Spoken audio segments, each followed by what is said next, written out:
جب اس نے مہرالہ کو کمرے میں لے جاتے دیکھا تو اسے اندازہ نہیں تھا کہ اس پر پھر کون ہے سے عذاب ٹوٹیں گے۔ وہ بے چین تھا مگر وہ کوئی لاپرواہ حرکت نہیں کر سکتا تھا۔ سہام ایسے پاگل لوگوں کو اچھی طرح جانتا تھا جیسے زہران تھا۔ اگر وہ مہرالہ کے لیے ذرا سا بھی زیادہ فکر مند دکھاتا تو وہ خود مہرالہ کو ہی خطرے میں ڈال دیتا۔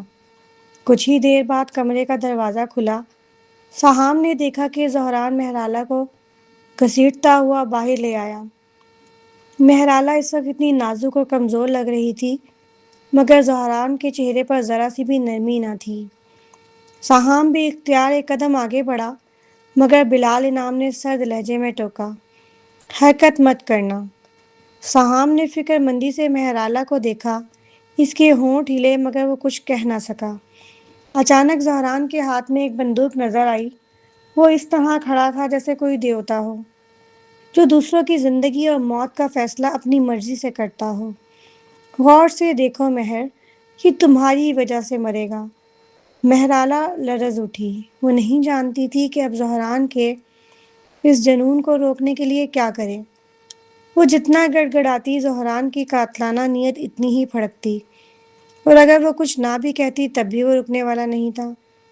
میں کیا کروں؟ آخر میں کیا کر سکتی ہوں؟ وہ دل ہی دل میں تڑپی۔ اس لمحے ایک صاف اور بلند آواز گونجی، جہنم میں جاؤ تم مجرم ہو۔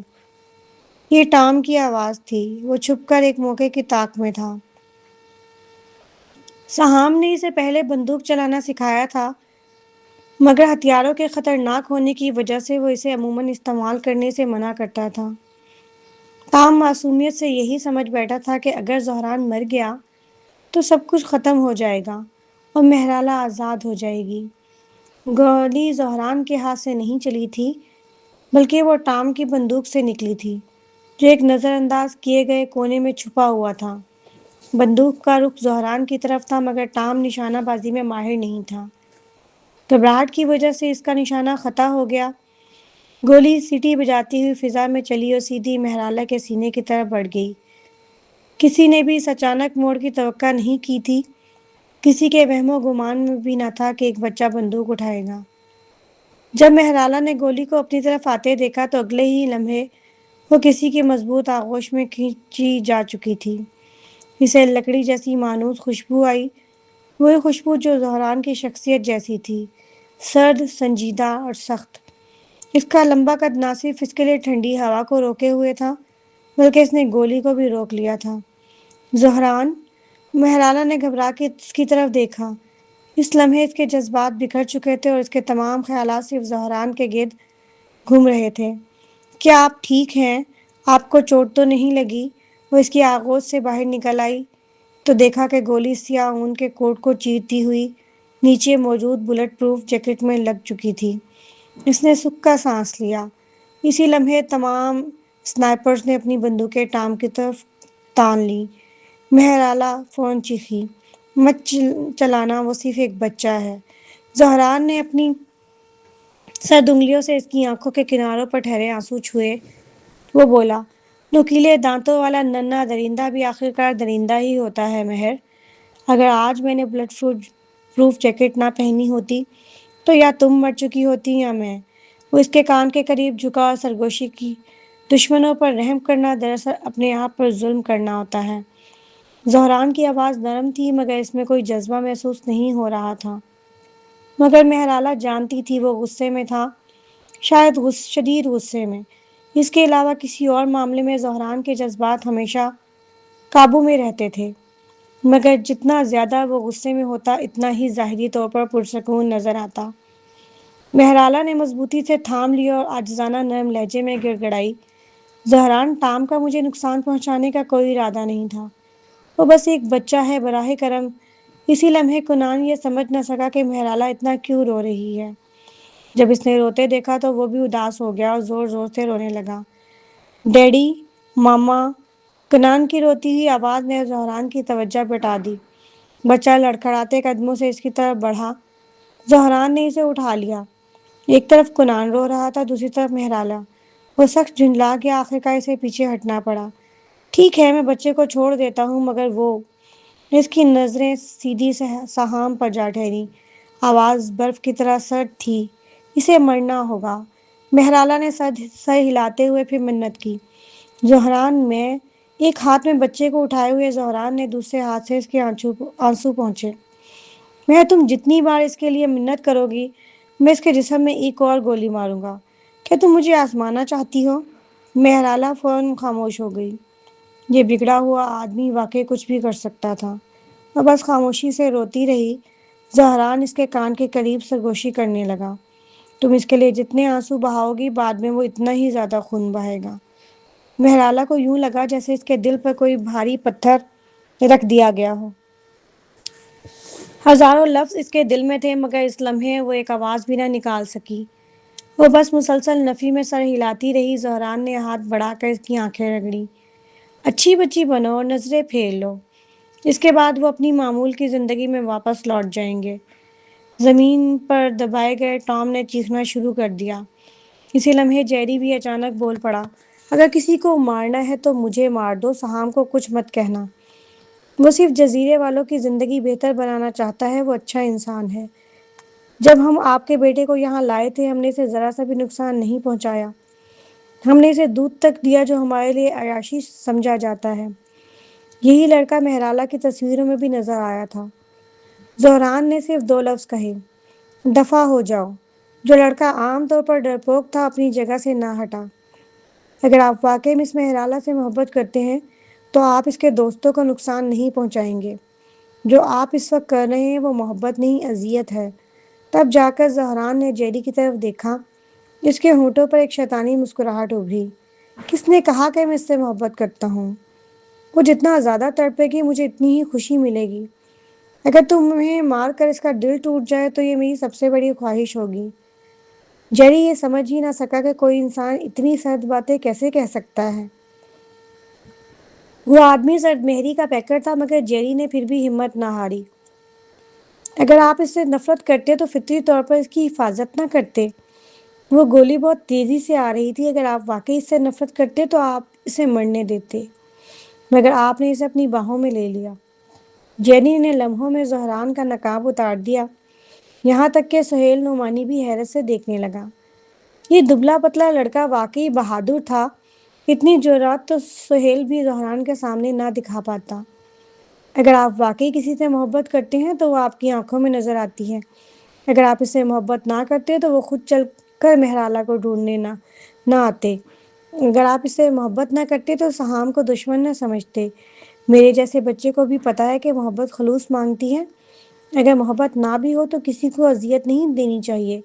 جب آپ اسے تکلیف دیتے ہیں تو کیا آپ کو خود بھی برا نہیں لگتا؟ زہران نے کنان ممدانی کو چھوڑا اور جیری کی طرف بڑھا۔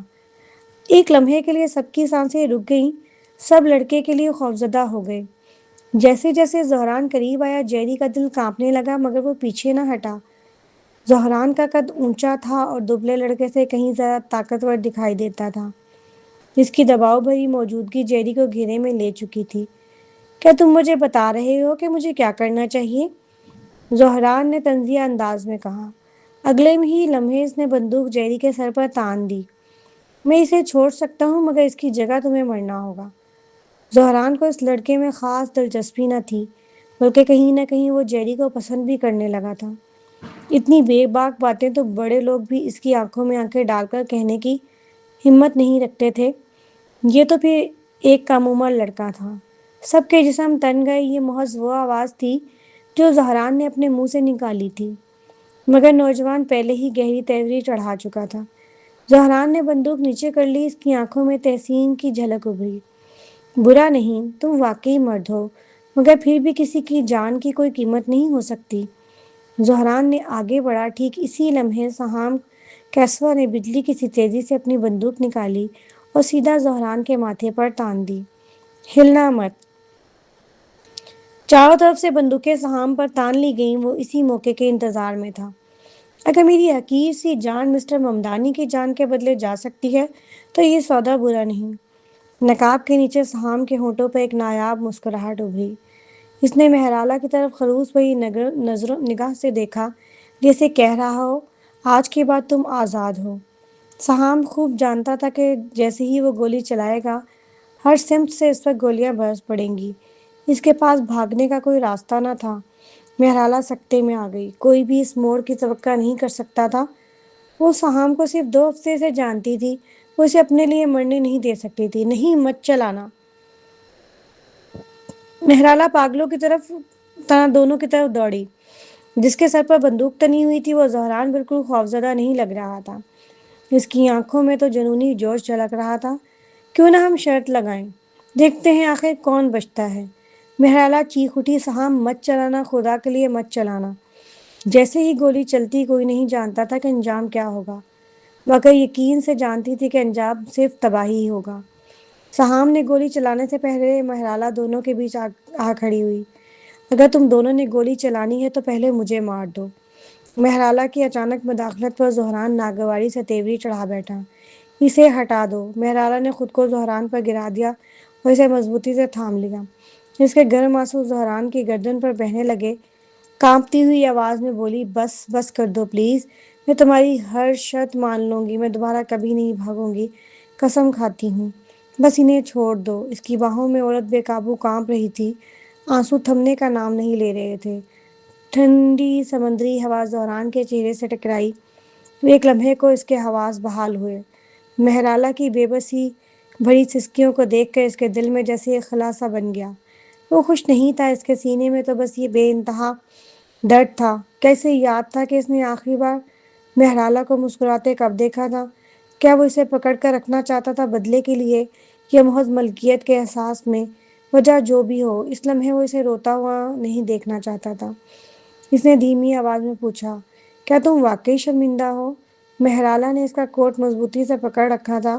اس کے بکھرے بال ہوا میں اڑ رہے تھے۔ آنسوؤں بھری آنکھوں سے وہ بار بار سر ہلاتی رہی۔ ہاں، میں دل سے معافی مانگ رہی ہوں۔ اس کی لمبی انگلیوں نے نرمی سے اس کے بال کانوں کے پیچھے کیے۔ اس کی نگاہ جھکی ہوئی تھی اور اس میں ایک نایاب سی نرمی جھلک رہی تھی۔ تو پھر میں تمہاری بات مان لیتا ہوں۔ مہرالہ نے حیرت سے اسے دیکھا۔ اسے لگا شاید وہ سننے میں غلطی کر رہی ہے۔ زہران جھکا، کنان ممدانی کو اٹھایا، پھر مہرالہ کی طرف ہاتھ بڑھایا۔ سمندری ہوا نے اس کے کپڑوں کے پلو اڑا دیے۔ جو بال اس نے کانوں کے پیچھے کیے تھے وہ دوبارہ پیشانی پر آ گئے۔ دھوپ نے اس کے وجود کو سنہری روشنی میں نہلا دیا تھا۔ مہرالہ کو یقین نہ آیا کہ اس نے زہران کی آنکھوں میں نرمی دیکھی تھی۔ کیا وہ خواب دیکھ رہی تھی؟ شک کرنے کی ہمت نہ کرتے ہوئے مہرالہ نے فوراً اپنا ہاتھ اس کے ہاتھ میں دے دیا۔ انگلیاں ملتے ہی اس نے اپنی طرف کھینچا اور وہ اس کی باہوں میں آ گری۔ ہم گھر جا رہے ہیں۔ اس کے سرد الفاظ نے مہرالہ کی ساری امیدیں چکنا چور کر دیں۔ اس کے پاس اس کے ساتھ چلنے کے سوا کوئی راستہ نہ تھا۔ جب مہرالہ مہر باش نام اور جیری کے پاس سے گزری تو دونوں کی آنکھوں میں بوجھل سی اداسی تھی۔ اس نے انہیں حوصلہ دینے کے لیے ہلکی سی مسکراہٹ دی۔ سہام کے اسما نے کچھ نہیں کہا۔ وہ خاموشی سے اسے ہیلی کاپٹر میں سوار ہوتے دیکھتا رہا، کیونکہ وہ جانتا تھا کہ یہ بولنے کا وقت نہیں تھا۔ جزیرے کے لوگوں کو مصیبت میں ڈالنے سے بچنے کے لیے زہران ممدانی کو یہاں مرنا نہیں چاہیے تھا، مگر ایک بار جب وہ اس جزیرے سے باہر چلا جاتا۔ جب زہران نے پیچھے مڑ کر دیکھا تو سہام کی آنکھوں میں ایک خطرناک چمک لمحہ بھر کے لیے ابھری، جیسے وہ آنے والے خطرے کو محسوس کر رہا ہو۔ دونوں طاقتور مردوں کی نظریں ٹکرا گئیں۔ ایک لمحے کے لیے دونوں نے ایک دوسرے کو گھورتے رہے۔ دونوں ہی جانتے تھے آج یہاں کہانی ختم نہیں ہو رہی۔ مہرالہ جزیرے سے روانہ ہونے سے پہلے کسی سے الوداع نہ کہہ سکی۔ اس کی نظر اس بار چیری بلاسم کے درخت اور چھوٹے سے لکڑی کے گھر پر جا ٹھہری۔ مارتھا اپنے گھر کے سامنے کھڑی سے رخصت کر رہی تھی۔ بچے اور ہمسائے بھی اسے دیکھ رہے تھے۔ مہرالہ کو معلوم ہی نہ ہو سکا کہ سہام کب چلا گیا۔ اس کی پیٹھ اس کی طرف تھی اور وہ ایک تنہا بھیڑیے کی طرح جنگل کی گہرائی میں گم ہوتا چلا گیا۔ الوداع سب لوگ، اس نے آنکھیں بند کر کے دل ہی دل میں کہا۔ افسوس کہ وہ چیری بلاسم کے کھلنے کی منظر نہ دیکھ سکی، چونکہ زہران نے صرف اسے واپس لے جانے کے لیے اتنا بڑا ہنگامہ کھڑا کیا تھا، اس لیے سب کو اس کی واپسی کا علم ہو چکا تھا۔ یوں اس کے سارے منصوبے ختم ہو گئے تھے۔ کیا ہوا؟ جزیرہ چھوڑنے کا دل نہیں کر رہا؟ اس کی بھاری آواز اس کے کانوں میں گونجی۔ مہرالہ کو اپنے الفاظ چنتے وقت بے حد احتیاط کرنا پڑ رہی تھی۔ وہ کسی بھی صورت اسے ناراض نہیں کرنا چاہتی تھی۔ اس نے سر ہلا دیا مگر خود بھی نہیں جانتی تھی کہ کیا جواب دے۔ سچ کہتی تو وہ ناراض ہو جاتا، جھوٹ بولتی تو وہ فوراً پہچان لیتا۔ زہران کا خوف اس کے خون میں دوڑ رہا تھا، وہ نہیں جانتی تھی کہ درست رد عمل کیا ہونا چاہیے۔ ایسا لگ رہا تھا جیسے زہران سب کچھ سمجھ رہا ہو۔ جب بھی وہ ذرا قریب آتا وہ چونک جاتی، ایک خوفزدہ بلی کی طرح وہ ہوشیار آنکھوں سے اسے دیکھتی۔ اس نے چونک کر مہرالہ کو اپنی باہوں میں کھینچ لیا، اس کے رویے کی مزاحمت کرنے کی ہمت نہ کر سکی۔ یوں وہ اس کے سینے سے لگ گئی اور اس کے متوازن دھڑکن سننے لگی۔ وہ خود کو سمیٹ کر کھڑی رہی، وہ اس کے ذہن کو پڑھ نہیں پا رہی تھی۔ وہ نہیں جانتی تھی کہ اگلے لمحے وہ اسے کس طرح اذیت دے گا۔ ہیلی کاپٹر ممدانی ریزیڈنس کے ہیلی پیڈ پر اترا، مہرالہ کے اعصاب تن گئے تھے مگر اس کی ٹانگیں تک کانپ رہی تھیں۔ زہران اسے دیکھ رہا تھا، وہ ایک آوارہ بلی کی مانند تھی جو اذیت کے بعد انسانوں سے ڈرنے لگی ہو۔ صرف اس کی نظر ہی اسے خوف میں جکڑنے کے لیے کافی تھی۔ حالانکہ زہران کچھ بھی نہیں کر رہا تھا، پھر بھی اس کی ایک نظر پر اس کا جسم لرز اٹھا۔ مہرالہ واپس تو آ گئی تھی مگر پہلے سے کہیں زیادہ ڈری سہمی اور حساس ہو چکی تھی۔ وہ اس کے چہرے کے تاثرات غور سے دیکھتی اور ہر لفظ ناپ تول کر بولتی۔ اس کا یہ رویہ زہران کو چڑھا رہا تھا۔ وہ اس کی پیٹھ کو دیکھ رہی تھی اور اس کے غصے کو محسوس کر رہی تھی۔ وہ نہیں جانتی تھی کہ وہ کیوں ناراض ہے جبکہ اس نے کچھ کیا تھا نہ۔ مہرالہ نے چپکے سے اپنی جیب کو چھوا جہاں بندوق رکھی تھی اور دل ہی دل میں دعا کی کہ اسے کبھی استعمال نہ کرنا پڑے۔ جیسے ہی وہ گھر میں داخل ہوئی، میڈم ورجیز کنان ممدانی کو کھیلنے کے لیے کہیں اور لے گئیں۔ مہرالہ خاموشی سے زہران کے پیچھے سیڑھیاں چڑھی۔ کمرے میں داخل ہوتے ہی دروازہ بند ہو گیا۔ لائٹس نہیں جلیں، پردوں کے بیچ سے سورج کی کرن اندر آ رہی تھی۔ وہ روشنی میں اڑتے گرد کے ذرات اور زہران کے حلق کی جنبش دیکھ سکتی تھی۔ اندھیرا اس کے چہرے پر چھایا ہوا تھا، وہ اس کے تاثرات نہیں پڑھ رہی تھی۔ دوسری طرف سورج کی روشنی اس کے ہونٹوں اور گردن پر پڑ رہی تھی۔ اس نے اپنے کھردرے انگلی کے سروں سے اس کے ہونٹوں کو چھوا، اپنی حرارت منتقل کرتے ہوئے۔ وہ نہیں جانتی تھی کہ وہ کیا کرنے والا ہے۔ جو کچھ کہنے ہی والی تھی تو اس کی انگلی نیچے اس کے نازک ہڈیوں پر پھسل گئی۔ زہران کی سانسیں بھاری ہو گئیں، وہ اس کی نیت کا اندازہ ہی نہیں لگا پا رہی تھی۔ بالآخر وہ جھکا، ایک لمحے کے لیے اس کا چہرہ سورج کی روشنی میں آیا اور پھر اس نے اسے چوم لیا۔ مہرالہ مہرباش کی آنکھیں پھیل گئیں۔ پچھلے چند دنوں سے وہ اندازے لگا رہی تھی کہ زہران ممدانی سے کس طرح اذیت دے گا، مگر اس نے کبھی خواب میں بھی نہیں سوچا تھا کہ معاملہ اس رخ پر آ جائے گا۔ وہ ایسا تھا جیسے ریگستان میں بھٹکتا ہوا کوئی پیاسا شخص جسے آخر کار پانی مل گیا ہو۔ وہ اس کے ہونٹوں کو آہستگی سے چکھ رہا تھا جیسے ڈر ہو کہ کہیں یہ لمس چھن نہ جائے۔ اس کا دل زور زور سے دھڑکنے لگا۔ اگرچہ سورج کی روشنی اس کے چہرے پر پڑ رہی تھی مگر اس کی آنکھیں بند تھیں۔ وہ اس کے دل کا حال پڑھ سکتی تھی۔ ایک عرصے بعد مہرالہ کو اس سے ایسی نرمی ملی تھی۔ اسی لمحے جب وہ مبہوت تھی، زہران نے اچانک اس کے ہونٹ کو کاٹ لیا۔ چبھن نے اسے ہوش میں کھینچ لیا۔ وہ سرد لہجے میں بولا، کیا تم پھر اسی کے بارے میں سوچ رہی ہو؟ اسے معلوم ہی نہیں تھا کہ اس کے ذہن میں کوئی اور تھا ہی نہیں۔ وہ اس لمحے کسی اور کے بارے میں سوچنے کی حالت میں نہیں تھی۔ اس نے اسپاٹ لہجے کے ساتھ جواب دیا، نہیں، میں تمہیں کتنی بار بتاؤں، وہ صرف دوست ہے۔ وہ سرد ہنسی ہنسا۔ صاف تھا کہ وہ اسے اپنی بے وفا بیوی سمجھ رہا تھا اور اس کی کسی بات پر یقین کرنے کو تیار نہیں تھا۔ بات یہیں ختم نہیں ہوئی، وہ مزید جرح ہو گیا۔ اس نے مہرالہ کے چہرے کو سہلایا، کیا اس نے تمہیں چھوا تھا؟ وہ یہ سوال سن کر حیران رہ گئی۔ نہیں، تم حد پار مت کرو۔ اس کا لہجہ اور بھی سرد ہو گیا۔ اس کے الفاظ اس کے دل پر نمک چھڑکنے جیسے تھے۔ دل کا درد جسمانی زخموں کے درد پر بھاری تھا۔ اس نے تمہارے ہاتھ تو چھوئے تھے۔ زہران نے اس کی انگلیوں کو جنونی انداز میں آپس میں پھنسا لیا۔ مہرالہ کے ہونٹ کھلے مگر کوئی لفظ باہر نہیں آ سکا۔ وہ اپنی کیفیت بیان نہیں کر پا رہی تھی، بس اتنا کر سکتی تھی کہ اپنے جذبات کو قابو میں رکھے تاکہ وہ مزید بھڑک نہ جائیں۔ مگر اس کی یہ پسپائی ہی اسے اشتعال دلانے لگی۔ اچانک اس نے اسے اٹھا کر باتھ روم کی طرف بڑھا دیا جس پر اس نے گھبرا کر اس کی قمیض پکڑ لی۔ ناخوشگوار یادیں اس کے ذہن پر یلغار کرنے لگیں اور اس کا جسم کانپ اٹھا۔ کیا وہ پھر پاگل ہو جائے گا؟ اس نے دل ہی دل میں سوچا۔ زہران نے اسے نرمی سے باتھ ٹب میں بٹھاتے ہوئے دھیرے سے کہا، ڈرو مت، میں تمہیں دھو دوں گا۔ پھر سے یہی اس کے دل میں چیخ اٹھی۔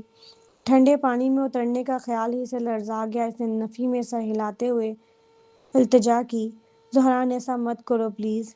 شاور آن ہوا، بھاپ نے باتھ روم بھر دیا۔ شکر تھا کہ پانی گرم تھا۔ زہران نے اس کے کپڑے اتارنا شروع کیے، یہاں تک کہ وہ صرف زیر جامہ میں رہ گئی۔ وہ اس سے پہلے بھی اس سے کہیں زیادہ قربت میں آ چکے تھے۔ 2 سال ہو گئے تھے جب اس نے اسے آخری بار چھوا تھا۔ اتنے سارے واقعات کے بعد اس کے دل میں اس کے لیے ملے جلے جذبات تھے۔ محبت، رنجش، غصہ، سب ایک الجھی ہوئی گرہ بن چکے تھے۔ اب اس کا لمس اسے اور زیادہ ناگوار لگ رہا تھا۔ مجھے مت چھوؤ، اس نے سینہ ڈھانپ لیا اس کے لمس سے بیزار ہو کر۔ سیاہ آنکھوں کے ساتھ زہران اس عورت کو گھورتا رہا جو باتھ ٹب میں گھٹنوں سے لپیٹ کر بیٹھی تھی۔ اس کی آنکھوں میں آنسو سے اور نفرت صاف جھلک رہی تھی۔ وہ طنزیہ بولا، کیا ہوا، اب تم نہیں چاہتی کہ میں تمہیں چھوؤں؟ بہرحالہ نے محسوس کیا کہ اس کی فضا خطرناک ہو رہی ہے۔ اس کی آنکھوں میں کوئی حرارت نہ تھی، لگتا تھا کہ اسے اس کے بارے میں شدید غلط فہمی ہو چکی ہے۔ وہ خاموشی سے اٹھا، چہرے پر تمسخر لیے وہ باہر جانے ہی والا تھا۔ بہرحالہ کو یقین تھا وہ کچھ کرے گا، اس کے ساتھ نہیں بلکہ اس کے ارد گرد کے لوگوں کے ساتھ۔ فوراً اس نے اس کی کلائی پکڑ لی۔ 165 زہران ممدانی رک گیا اور خاموشی سے مہرالہ مہرباج کی طرف دیکھنے لگا۔ شاور کے پانی کے چھپاکے کے سوا کوئی آواز نہ تھی۔ فضا جتنی کشیدہ تھی، اس کی کلائی پر اس کی گرفت اتنی ہی مضبوط تھی۔ مت جاؤ، اس نے جھوٹ کہا، کیونکہ اس لمحے وہ بس یہی کہہ سکتی تھی۔ زہران نے بے نیازی سے اس کی تھوڑی دبا کر کہا، تم اب بھی اسی کے لیے منتیں کر رہی ہو؟ مہرالہ کو یوں لگا جیسے وہ دیوار سے بات کر رہی ہو۔ وہ جو بھی کہتی اس کے لیے بس ایک ہی بات مانی رکھتی تھی کہ اس نے دھوکہ دیا اور بے وفائی کی۔ دھوکہ تو تم نے مجھے دیا تھا، وہ دل ہی دل میں سوچ کر رہ گئی۔ کوفت اسے کھائی جا رہی تھی مگر ٹام اور جیری کا خیال آتے اس نے آہ بھری۔ وہ باتھ ٹب میں کھڑی ہو گئی، اپنے بھیگے جسم کی پرواہ کیے بغیر زہران سے لپٹ گئی۔ پانی کے قطرے آہستہ آہستہ اس کی سفید قمیض کو بھگوتے گئے مگر اس نے اسے پرے نہ کیا۔ اس نے احتیاط سے بازو اس کے گرد ڈالے، جیسے ہی اس کی ہونٹ اس کے گردن کو چھوئے اس کا جسم تن گیا۔ زہران، میں نے تم سے بے وفائی نہیں کی۔ اس کی کپ کپاتی آواز نرم تھی، غم اور شکایت سے بھری ہوئی۔ اس نے جواباً اسے اپنی باہوں میں لے لیا اور اس کے ہونٹوں پر جھپٹ پڑا۔ مہرالہ کے ماتھے پر بل پڑ گئے۔ 2 برس بعد یہ ان کی پہلی قربت تھی، وہی آغوش جس کی وہ کبھی تمنا کرتی تھی، جس پر بھروسہ رکھتی تھی۔ مگر دوران کاسی کے ساتھ اس کے تعلق کا خیال آتے ہی اسے ایک راحت محسوس ہوئی۔ وہ ابھی سے دھکیلنے ہی والی تھی کہ اس کا فون بج اٹھا۔ رنگ ٹون سے ظاہر تھا کہ کال دوران کاسی کی ہے۔ مہرالہ نے آہ بھری، سے زندگی میں پہلی بار دوران کی اتنی شکر گزاری محسوس ہوئی۔ زہران آگے بڑھنا چاہتا تھا مگر رنگ ٹون بار بار دیواروں سے ٹکراتی گونجتی رہی۔ شور سے جھنجلا کر اس نے اسے چھوڑ دیا۔ بے صبری سے اس نے کال اٹھائی۔ دوران نے کچھ کہا جس سے اس کی تیوری مزید چڑھ گئی۔ آخرکار اس نے جھنجھلاہٹ کے ساتھ فون بند کر دیا۔ بے بسی سے اس نے گاؤن پہن لیا۔ مجھے باہر جانا ہے، یہیں رہو اور میرا انتظار کرو۔ سکون کی ایک لہر مہرالہ کے وجود میں دوڑ گئی۔ اس کی خوشی بھانپ کر زہران نے سختی سے اضافہ کیا، کہیں مت جانا۔ اس کے عدلت میں جاتے ہی اس کا جسم آہستہ آہستہ ڈھیلا پڑ گیا۔ یہ خوش قسمتی تھی کہ وہ آخری حد تک نہیں گیا تھا۔ وہ شخص جس سے وہ کبھی دل و جان سے محبت کرتی تھی اب اسے نفرت دلانے لگا تھا۔ مہرالہ نے باڈی شیمپو کے چند پمپ لیے۔ جھاگ سے بھرے ٹب میں اس نے اپنے جسم کے ہر اس حصے کو رگڑ رگڑ کر دھو کر صاف کرنا شروع کیا جسے اس نے چھوا تھا۔ گرم پانی نے اس کے وجود کو ڈھانپ لیا۔ وہ دھندلے آئینے میں اپنی مبہم سی صورت کو تکنے لگی۔ اس نے جلدی سے خود سے پوچھا، اگر آج اس کی اذیت سے بچ بھی گئی تو کیا کل بھی بچ پاؤ گی؟ زہران پہلے سے بھی کہیں زیادہ گھٹیا ہو چکا تھا۔ پہلے اگرچہ وہ رنجش میں سے سرد مہری دیتا تھا مگر وہ آزاد تھی۔ اب اس نے اس کے جسم ہی نہیں اس کے ذہن کو بھی جکڑ لیا تھا۔ لمبے غسل سے جب اس کی جلد سرخی مائل ہونے لگی تو وہ اٹھ کھڑی ہوئی۔ جب کوئی اور راستہ نہ تھا تو اسے ہمت کر کے آگے بڑھنا ہی تھا۔ اس نے کیلون سے رابطہ کیا۔ کیلون، کیا تم مجھے کچھ ملا ہے؟ کئی دن گزر چکے تھے۔ اس حساب سے مہرالہ مہرباج کے جزیرے سے جانے کے بعد کیلون کو کچھ نہ کچھ سراغ مل ہی جانا چاہیے تھا۔ مہرالہ، کیا تم ٹھیک ہو؟ اس نے فکر مندی سے پوچھا۔ جہاز والے واقعے کے بعد سے وہ مسلسل اس کے بارے میں پریشان تھا۔ اس نے کئی بار فون کیا تھا مگر کوئی جواب نہ ملا۔ تمہیں پریشان کرنے کے لیے معذرت۔ چند دن ایک مسئلہ نپٹانے کی وجہ سے رابطہ منقطع رہا، اب ٹھیک ہوں۔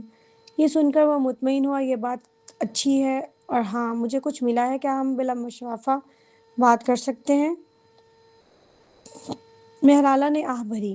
سہام کے سوال کے باعث زہران ممدانی کی سزا ابھی تک جاری تھی۔ اگر وہ کیلون سے ملنے گئی تو وہ نہیں جانتی تھی کہ زہران اس کے ساتھ کیا سلوک کرے گا۔